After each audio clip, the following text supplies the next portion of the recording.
And of course, that's not the only big news we have today. The crypto hearing also continuing today. A lot of pressure on the Hill. We'll continue to hear from the CEO of FTX, but also former crypto skeptic turned spokesman and investor Kevin O'Leary.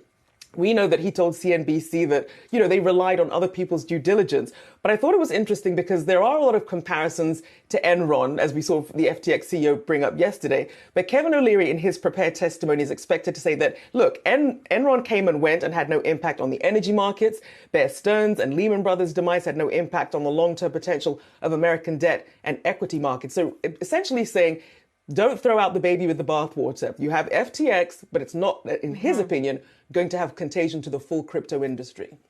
Yeah, and we're looking at a live view here of that hearing. Kicked off about an hour ago, and we've already heard from Kevin O'Leary there. But there's an interesting divide here, Rachelle, that is kind of playing out in this hearing. You heard outgoing Pennsylvania Senator Pat Toomey saying that don't blame crypto. This is about a misuse of funds by a CEO, Sam Bankman-Fried. It doesn't mean that we should halt the technology. In fact, it could actually be good for the technology to basically have a bit of a shakedown in the sector. Kevin O'Leary making the same case here, saying this doesn't change the promise of crypto. Enron didn't kill the energy sector, and neither should this kill crypto itself. But interesting comments here coming from Hillary Allen, who's the professor of American University. She's sitting on the very left of the screen there, saying embezzlement. Yes, that's what it came down to in the case of FTX, but that was able to go undetected because it was crypto. So a bit of a divide in terms of the panelists that are speaking, that are giving testimony here in this hearing,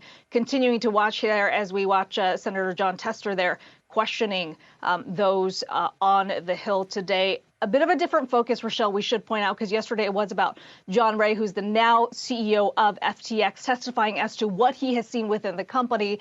Today, the focus seems to be a bit more about what happened with FTX, yes, but also what does this mean for the future of crypto? And that regulation story is certainly one we'll continue to follow.